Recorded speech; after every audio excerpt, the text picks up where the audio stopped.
Hello students. तो अब जो नेक्स्ट हमारी एक्सरसाइज है वो 14.3 है। तो उसमें हमने मीडियन निकालना सीखना है।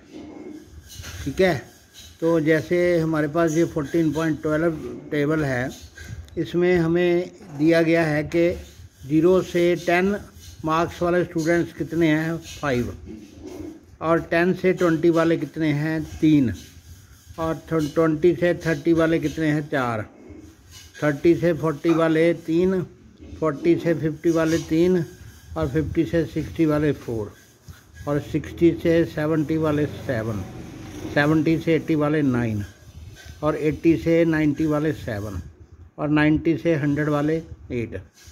तो ऐसा जो टेबल होता है इसको ग्रुप्ड डाटा कहते हैं। इसको हमने लेस देन वाले में चेंज करना है, यानी कि हम कहेंगे 10 से कम वाले कितने हो गए 5, और 20 से कम वाले कितने हो गए 5 और 3 8, और 30 से कम वाले कितने हो गए 8 और 4 12, और 40 से कम वाले कितने हो गए 12 प्लस 3 15, और 50 से कम वाले हो गए 18, और 60 से कम वाले हो गए 22, और 70 से कम वाले हो गए 29,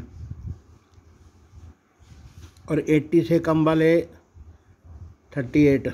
ठीक है, और 90 से कम वाले हो गए 45, और 100 से कम वाले हो गए 53।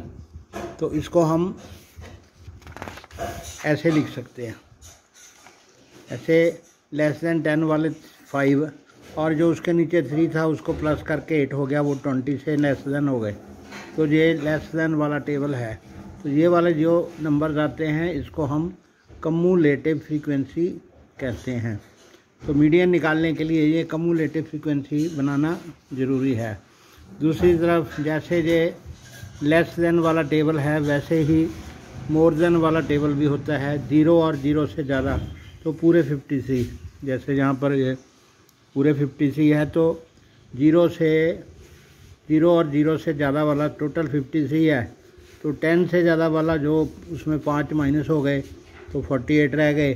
20 से ज़्यादा वाला जो है वो 45 रह गए। यानी कि ये टेबल जो बना था, ये टेबल यहाँ पर उल्टा बनेगा, इसमें लास्ट में 8 आएंगे।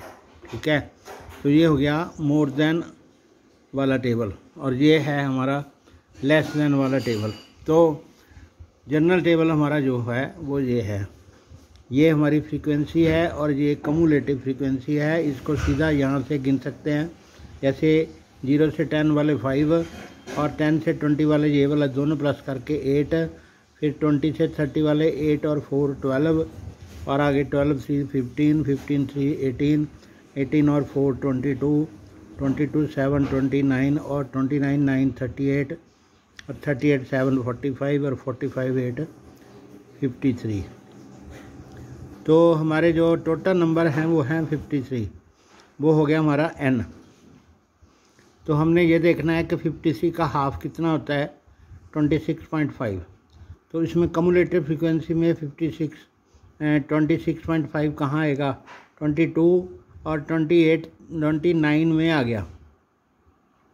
ये जो 29 है इसमें 26.5 22 से ज़्यादा है ना, तो 26.5 हमारा ये आ गया। तो ये वाली जो क्लास है, ये वाली जो क्लास है 60 और 70 वाली, 60 और 70 वाली, इसको हम मीडियन क्लास कहेंगे। ठीक है, इसकी फ्रीक्वेंसी है 7। तो हमारा आगे फार्मूला मैं आपको बताता हूँ। ये वाला फार्मूला है, L है हमारी 60, क्योंकि हमारी 60 और 70 वाली मीडियन क्लास है। जैसे मैंने आपको बताया कि n/2 जो है n 53 है, तो 53 का हाफ 26.5 है, तो 26.5 29 वाले में आता है। तो उसकी जो लोअर लिमिट 60 अपर लिमिट 70 है, तो हमने L जो है इसकी लोअर लिमिट 60 लेनी है। L बराबर 60 हो गई, n/2 हमारा ये 26.5 हो गया। इसके सामने वाली जो कम्यूटेटिव फ्रीक्वेंसी है वो हमने प्रोसीडिंग लेनी है, यानी कि हमारा ये 60 70 वाली क्लास हमारी मीडियन होगी, तो ये 22 हमारी इसके पीछे वाली कम्यूलेटिव फ्रीक्वेंसी जो 22 है वो हमने 22 लेनी है। ठीक है। एन नंबर ऑफ ऑब्जर्वेशन जो 53 है, एल हमारा 60 है, क्लास फ्रीक्वेंसी हमारी 22 है, frequency of the median class, तो मीडियन क्लास हमारी है जो है वो 60 से 70, उसकी जो मीडियन फ्रीक्वेंसी है वो 7 है। तो इसमें एच भी होता है 40 से 50 और 30 से 40 डिफरेंस 10 है, तो एच हमारा 10 हो गया। ठीक है, तो ये तो है फार्मूला, इसके एक एक चीज़ लिखी हुई है। तो इसमें यहाँ पर वैल्यू लिखी है n/2 जो है 26.5, L 60, क्लास फ्रीक्वेंसी 22, जो उससे 29 से नीचे वाली आती है वो 22, F जो 60 और 70 के सामने फ्रीक्वेंसी है वो 7 है, और डिफरेंस 60-70 का 10 है, H 10 है। तो ये वाली वैल्यू मीडियन के लिए हमने L जो 60 भर दी, ये 26.5 - 22/7 × 10, तो ये 60 आ गया, 26.5 - 22 ये 4.5 आ गया, इसको 10 से मल्टीप्लाई किया तो 45 आ गया, 45 और 7, तो इसको आप प्लस करना तो पता है आपको, 60 को 7 से किया तो 420 आ गया, 420 और 45 465 आ गया। ठीक है, 465 और 7 को डिवाइड करेंगे तो 66.4 हमारा आ गया।